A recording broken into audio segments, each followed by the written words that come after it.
That wonderful reception rather preempts my very first question, Harold. I was going to ask you about your memories of Turin. I know you've been here before, and whether this city, and indeed this theatre, holds very pleasant memories for you. Yes, I directed one of my plays in Italian, in this theatre, about 8 years ago, Ashes to Ashes, with Adriana Asti, a wonderful actress. And at another occasion, I was also given a degree at the university, which was a very warm occasion. So I have very, very good memories of Turin. Yes. You say you directed Ashes to Ashes here in Turin in Italian. How difficult was it actually directing your own play in another language? Well, my wonderful my wonderful translator, Alessandra Serra, was with me all the time, and her Italian is pretty impeccable, immaculate. Yes. And she was very, very helpful. And the two actors actually spoke very good English, as a matter of fact. So it worked out fine. And I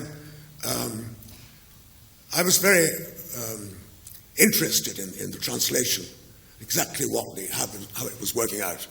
And I'm convinced that it actually was quite a successful enterprise. Yes, I mean, did the play, for you, take on different resonances because you were doing it in another language in another country? Well, I've seen a number of my plays in other countries, in other languages over the years. So it wasn't an entirely new experience, except I've directed one of my plays, the same play, in French, actually, in Paris a few years ago. So as I say, it wasn't, I'm quite used to it. Since we're talking about, since we're onto the subject of how your plays work in other cultures, I mean, I'd like to pursue this whole question of the afterlife of plays. Do you think there comes a point when a play achieves a life that's independent of its original creator? Well, I suppose that is the case, yes. I never thought about it very much, really. But I'm sure you're right. I mean, I don't keep an eye on every production of every play of mine all over the world. So in that sense, they do possess an independent life, willy-nilly, if you like, whether I like it or not. Yes. But I don't think that's quite what you mean.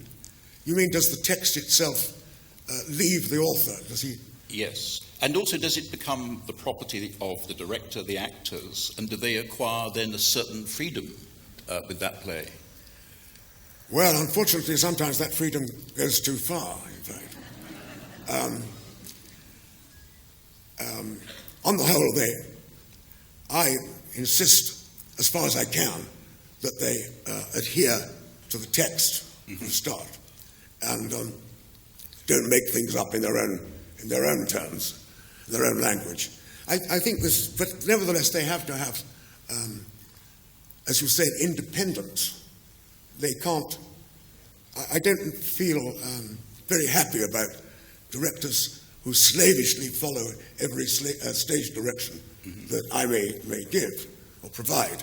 But on the other hand, as I say, that freedom can be wild and unpredictable and really undermine the whole exercise of a director I'm talking about, particularly. And I think there is, to a certain extent, the director has great power on certainly in Germany, and I believe here too, actually, in Italy. And so he has a responsibility to use that power wisely. Yes. Yes. I just wondered how one determines the limits. For example, as you know, there was a very famous case in Rome, wasn't there, very recently, about Waiting for Godot, where the production, I think I'm right, had 2 women in the cars. The Beckett estate intervened, didn't it, to try and stop that, and as far as I know, lost the case. I mean, where do your sympathies lie in an example like that? I've nothing against women playing in my plays, absolutely not. Playing male roles? I don't mind. You don't mind? No. I think It depends entirely on the actor, or on the actress, what she can give. And I've never actually seen a female playing a male in any of my plays, but I have given permission for them to do so. It happened with The Caretaker, I seem to remember, didn't it? Yes, it the has. All-female caretaker? There has been, yes. No, I see no reason to oppose that. I mean, that's an interesting use of a different kind of imagination, it seems to me. Yes. I mean, just on this point, do you think there is a genuine cultural difference between Britain and the rest of Europe on this very subject, though? The freedom of the director to reinterpret a play. That we in Britain, on the whole, I think are rather text-driven or author-driven, aren't we? Yes, I suppose we are. I think there is a difference. But it's intending that way too in England, in fact. The directors... I've been very fortunate in the directors with whom the directors I've worked with, I must say. Mm-hmm. They've been in England, and generally they've been very responsible. But I'm not you're the critic, I'm not. All right, I'll accept that. Can I just now take you back over the extraordinary events in your life over the last year and a half? Because many things have happened, obviously. And one very significant thing is the number of prizes that you've been awarded. The Wilfred Owen Poetry Prize you got in England, the Franz Kafka Prize in Czechoslovakia, obviously the Nobel Prize for Literature, the European Theatre Prize. I wondered, has that recognition and all the affection for you that it's unleashed, has that in any way helped to sustain you through what's been a difficult period physically? Well, life has been full of many ups and downs over the last year. Some of them, in a sense, quite gruesomely funny, if you like. I attended a rather exhilarating festival in Dublin given at the Gate Theatre. Mm-hmm. Some of the Gate people are here today and tomorrow. And that was really a marvellous occasion. That was last October, I think. And then I was leaving Dublin and went to the airport. I had this stick with me. It was raining. I slipped and crashed my head on a stone slab, of concrete. And my wife, who's also here today, turned and found me covered in blood. So I spent 4 hours in hospital that night. Got back to England in the middle of the morning, I think, next morning, and feeling pretty rough. And 2 days later, woke up to find that I'd been given the Nobel Prize for Literature. So it was... so life was literally full of ups and downs, yes. If you like. But then you had to do all those interviews, I remember, with the stitches in your head, didn't you? With the plaster over your head. Yes, they're still there, actually. There's still a scar there. Could we just backtrack to that extraordinary morning, that day of the Nobel Prize announcement on a Thursday? Did it actually turn your whole life upside down? Well, I think that it was a great, great surprise. It was quite unexpected. Chap phoned me at 20 to 12 from Stockholm and said, in the morning, and said, "Is that Harold Pinter?" And I said, "Yes." And he said, "Well, I'm phoning to tell you you've won the Nobel Prize for Literature." I said, "Oh, have I? Really?" And he said, "Yes." I said, "Well, thanks."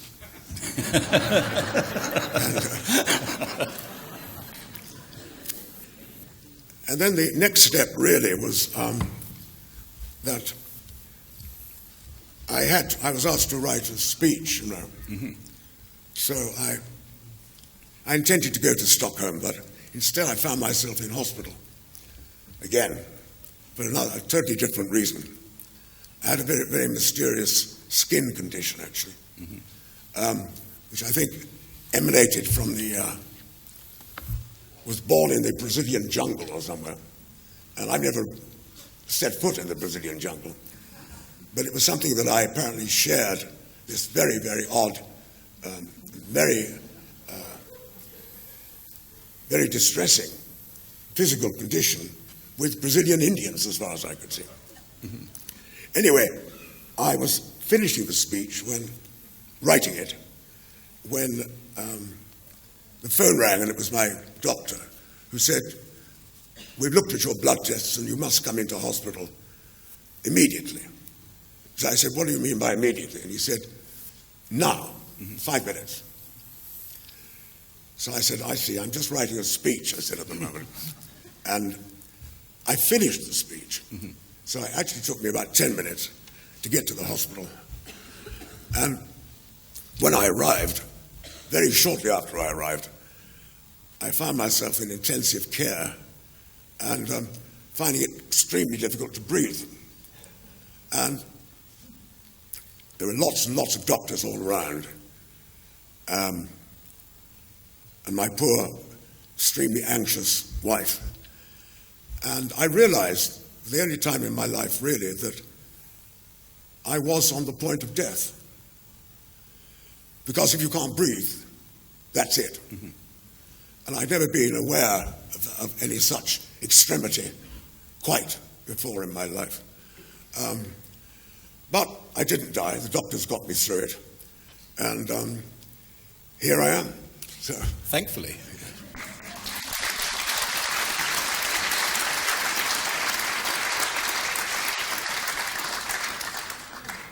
I don't want to dwell morbidly on this, but at that moment of realization that death could be any second, what happens? What goes through one's head?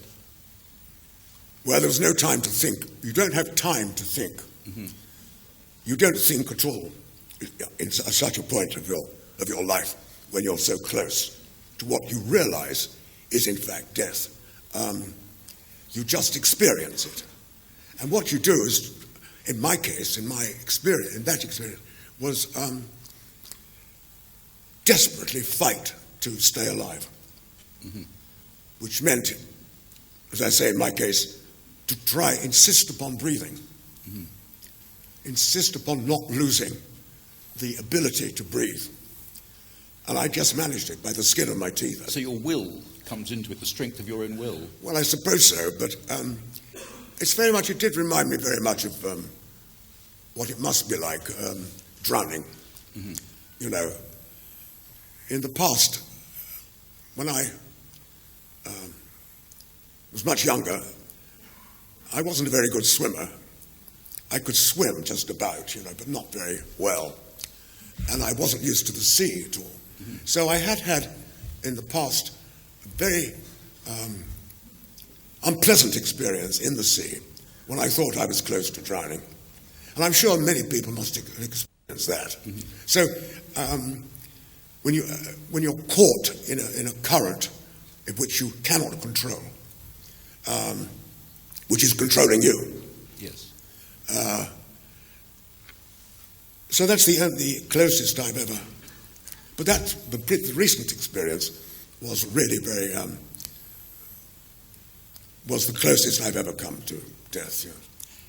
Having written the Nobel lecture, you also had to deliver it, of course, didn't you? How difficult a process was that for you? Because you had, I remember, you had to go into the studio in a chair, didn't you, to do it? Yes, I was in a wheelchair. I did it from the hospital. I mean, I went from the hospital to the studio. Right. Did the speech and went back to the hospital. Oh, right. And I never left the wheelchair, in fact. But it was okay. I'm quite used to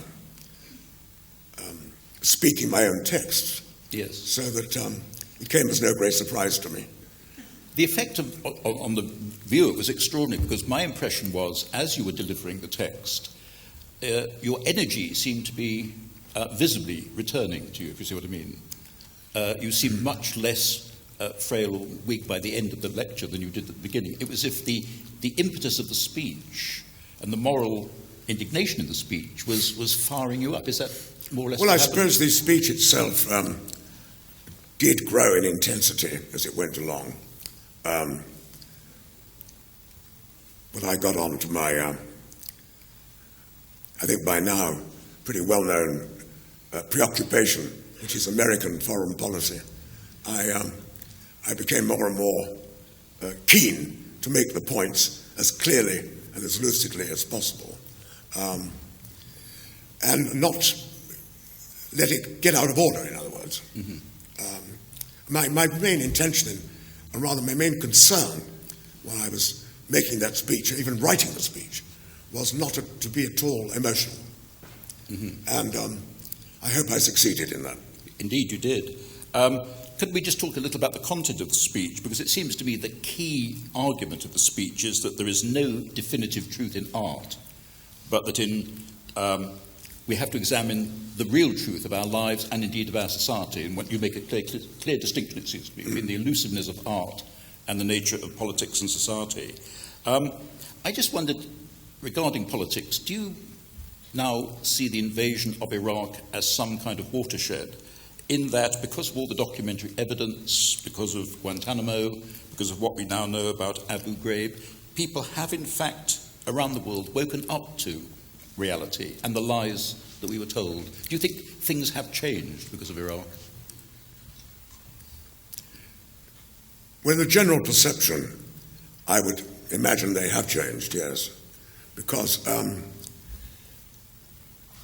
there does seem to be more public awareness now of what we're actually responsible for and of what actions our societies, our countries, actually take and have taken, and what it means, and what destruction actually is, what torture actually is.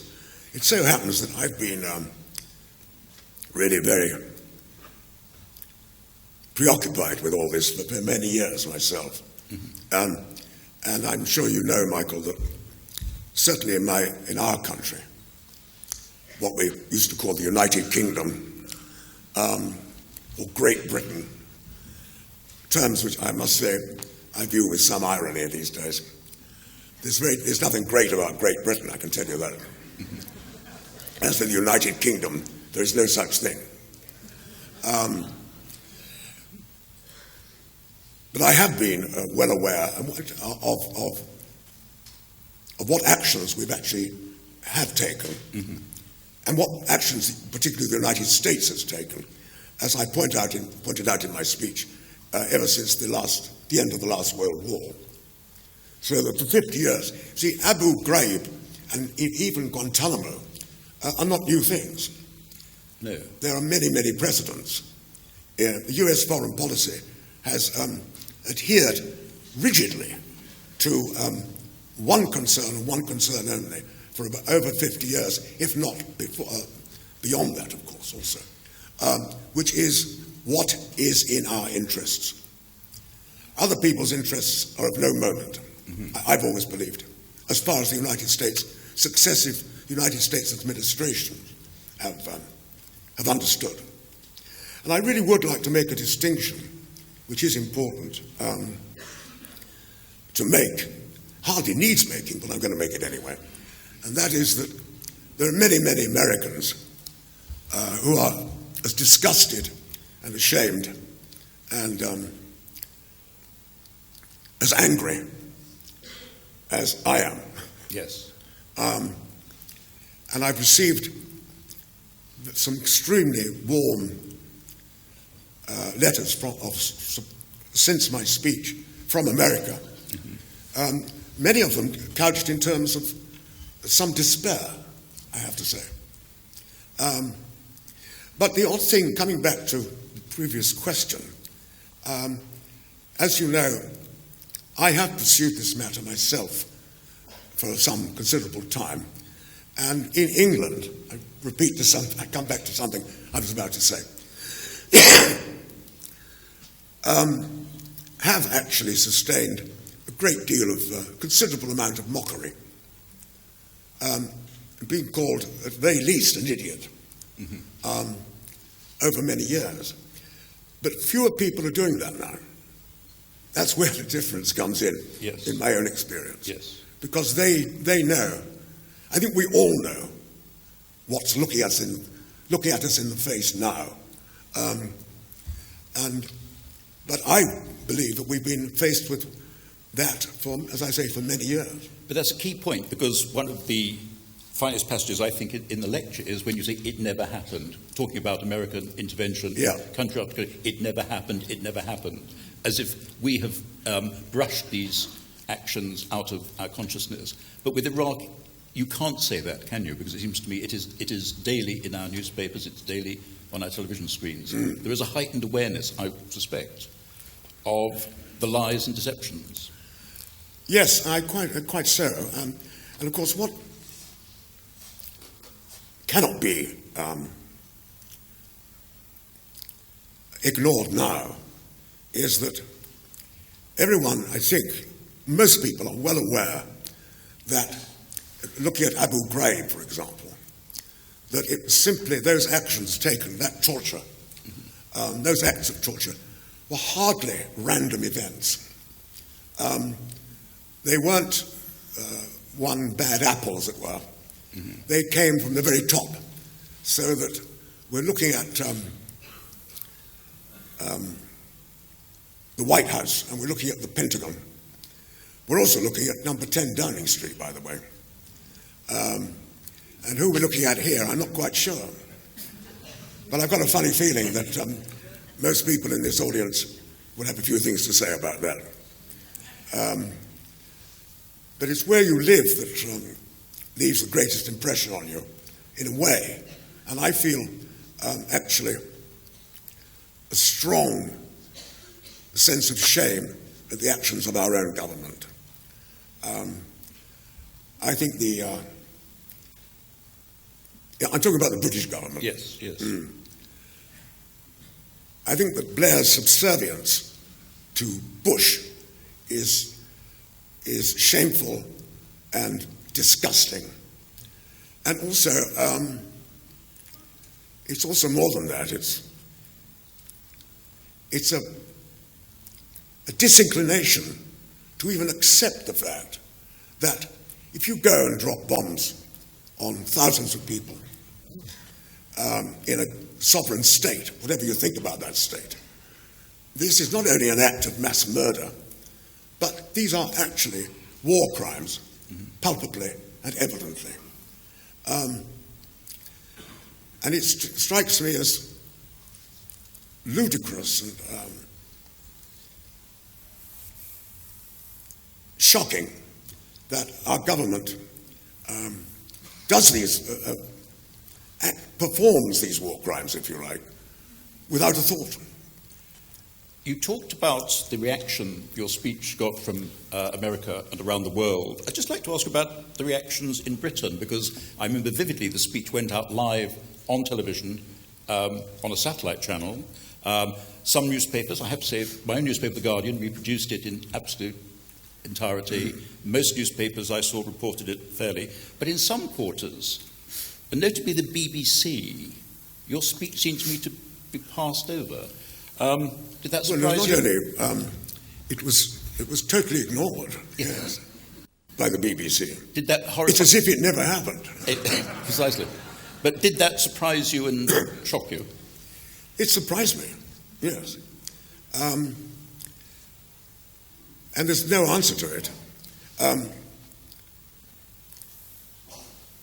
Someone proposed that it was that they're ignoring the speech, the BBC ignoring the speech, was to do with its complicity with government. But I don't believe that. That's a conspiracy theory which I don't really subscribe to. So what is the explanation? I don't know. Right. We'd have to ask the BBC. That's the thing, yes, ask the BBC. Right. Who are not here today, as far as I know. Perhaps they are lurking somewhere, actually. Your political views, as you say, are known. I just am curious whether there is any political figure in Britain, or indeed elsewhere, whom you can actively respect for their integrity and courage. Well, there was one man in the Labour government called Robin Cook, whom I had a very high regard for. And he was the one person, of course, who died. Very sadly. I would certainly have voted for him, as it were. I believe he was an admirable man. He only died, about a year ago or so? Yes, and had the courage to speak out on Iraq and indeed to resign. And to resign. From government because of it. Yes. Resignation is not a favoured thing among politicians, is it? They fight and fight to maintain their role and to maintain their power. And it's very, very difficult for them, A, to be got rid of, unless you shoot them, of course, and B, for them to see that they're no longer useful or in any sense productive, that they are actually, if anything, parasitical upon the society which they're trying to control, you know. Well, there is always the ballot box, which I gather will be coming into operation here in a month's time. Yes. Can I talk about the other half of your Nobel lecture, as it were, the opening section, when you talk about the process of writing, and you spoke about the way a play is often engendered by a line, a word, or an image, and the way characters resist you say, and take on a life of their own. I understand everything you say there, but I wonder, is there also another conscious part of you when you're writing that is also organising the action and the characters? Well, not at that original stage. I'm not aware of my consciousness working in that way at an early stage of writing, when something, images come to mind, or words, as I said. Certainly, I work very hard on a text after it's got to a certain point, consciously. In other words, I just don't live with my unconscious the whole damn time. No. I keep an eye on it. Finally, you've got to... Though there is one of the most exciting things about writing, as you must know, is simply the finding the life of characters whom you've never met before and you don't know at all.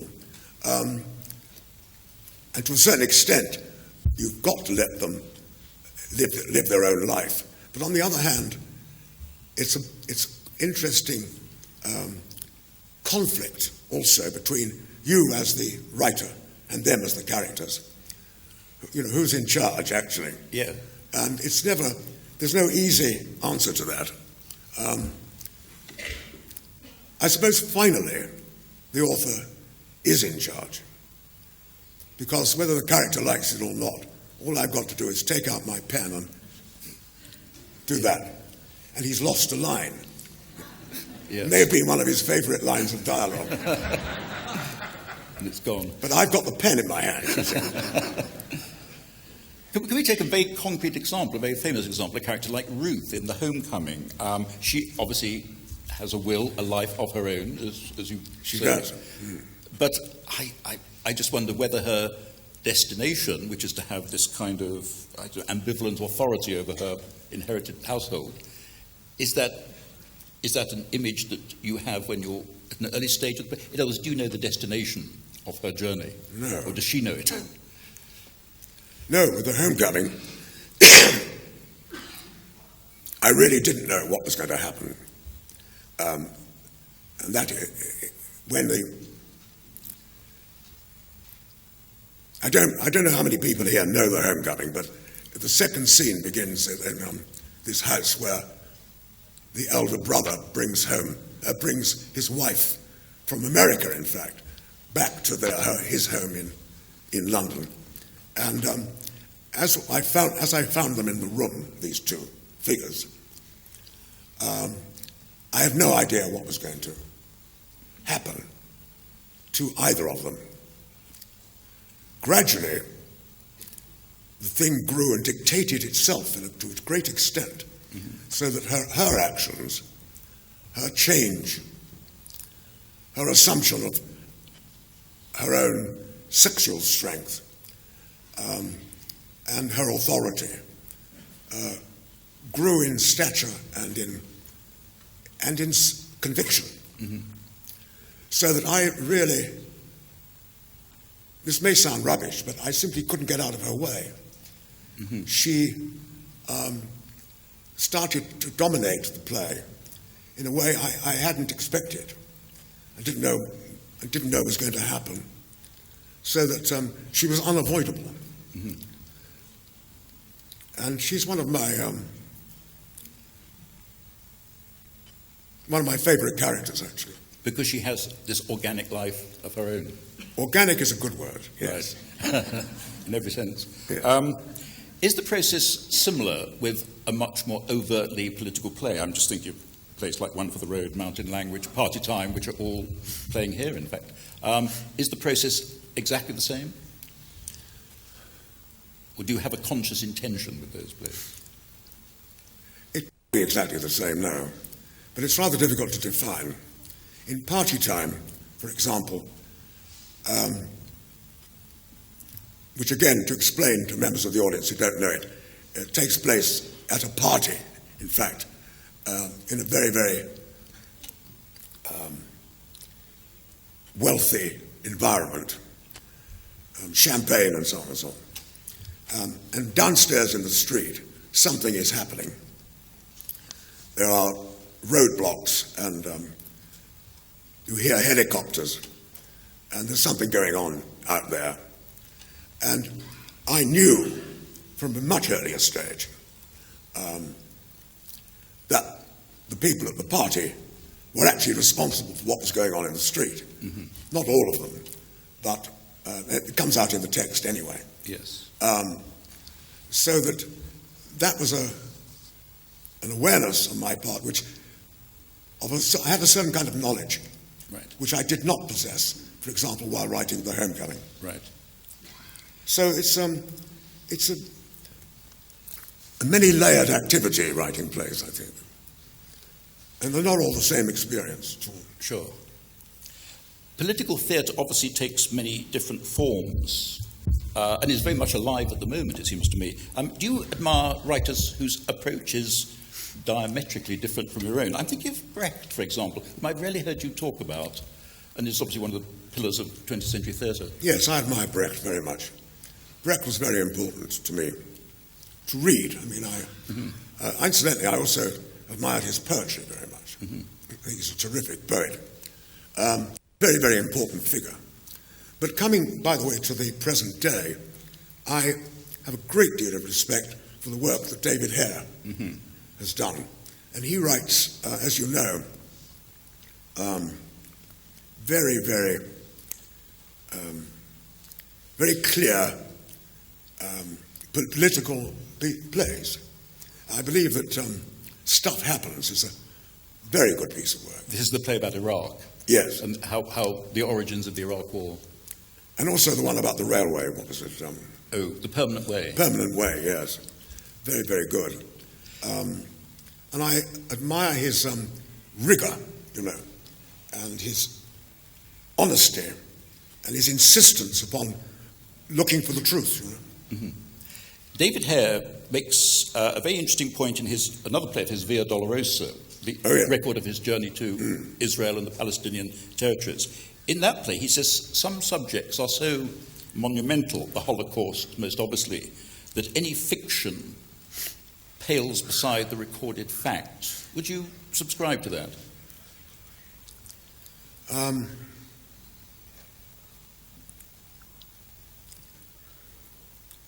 Well, I don't know that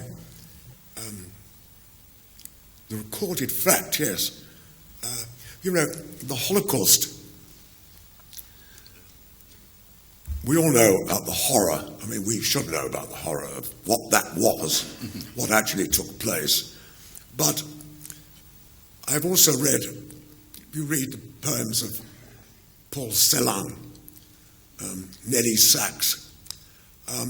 Some of these poems actually bring the horror home to us in a way that simply reading reports does not do. Mm-hmm. In other words, it's the poetic voice, the poetic involvement, the poetic understanding of both horror and beauty, which is, of course, is like no other voice, really. Mm-hmm. I think it can express the emotions that are hidden most of the time behind us, beneath us, under us, and bring them out, in a way nothing else does. What's interesting in Britain at the moment is there's a big move towards what we call verbatim theatre, isn't there? Theatre that is based on transcripts of trials, inquiries, etc. That movement's acquired a great life, particularly one particular theatre, the Tricycle. Tricycle, yes. Is that a movement which you are very much supportive of? Oh, yes. I think it's excellent. And the Royal Court also, I think. Yes. Incidentally, this play, My Name is Rachel Corrie. Yes. Which again is a more or less documentary, is it not? Totally documentary. It's just totally documentary. It was going to be done in New York, and now it's not. The theatre has withdrawn. Mm-hmm. Now, that bringing us to another aspect of all this is a very, very clear case of self-censorship, is it not? It seems to me to be, on the part of this New York theatre. In other words, the real facts there, which were, as you know, that this young woman, Rachel Corrie, American in fact, was looking at the Palestinian situation in Israel and the Israelis' habit of demolishing Palestinian houses, when one of the bulldozers ran over her and killed her. Now, the play was denounced in some quarters in England and as anti-Semitic. Mm-hmm. Now, it seems to me it has nothing to do with anti-Semitism. All it had to do with was facts. That is what happened. And the other fact, the other relevant fact in that particular appalling case of murder, in fact, was that the bulldozer was made in America and sold by America to Israel. Yes. That play has, as it were, been banned in New York by the theatre itself. And I think more and more one's finding, both in the United States and in England, more and more cases of suppression of dissent, suppression of the truth. There's a fascinating little anecdote. Again, I'm not sure how many people here know this, but recently a law was passed in England which prohibited protest within a certain area outside the House of Parliament, House of Commons. And one young woman walked into this prohibited zone and read out the names of the British soldiers killed in Iraq. At that time, there were about 80 odd. 2 police vans rolled up, 14 policemen got out, arrested her, charged her. She was actually fined, and she now has a criminal record. Now, what she was doing in reading the names of the British dead outside the Parliament was to remind anyone listening in Parliament that they were responsible for the deaths of these soldiers, not to mention the thousands of other deaths, as we've already referred to. So what happened to her was, as I say, that the lid was put on her straight away. And I think there's a general feeling of growing disgust in England at what's happening, the laws, anti-terrorist laws that are being passed, which actually do suppress liberty and the actually freedom to protest. But on the other hand, one is faced with a very, very sad but understandable state of apathy on the part of many people, it seems to me. And I gather that this can also be said to apply to Italy. Apathy and lack of conviction that political structures are going to be at all helpful. And so the sense of helplessness I'm referring to, actually. Yes. Just going back for a moment to My Name is Rachel Corrie, and you talked about the way the play has been withdrawn in New York by the theatre after protest. That sparked the memory, of course, of a case in Britain. I don't know how familiar people are with that case, of a play called Beshti, which was about an incident that took place in a Sikh temple. This play was going to be staged in a studio in Birmingham, wasn't it? This play was then withdrawn because of actual protests on the street by Sikh demonstrators. I mean, but that was another terrifying example, wasn't it? Well, that's the other, yes. The way artistic freedom was eroded under protest. Well, that's right. That's the other side of the coin, of course, because it appears to me how you wish you can define it in many ways, I'm sure, that act. But I see it essentially as mob rule in that case of Birmingham. Yes. And the theatre was too frightened.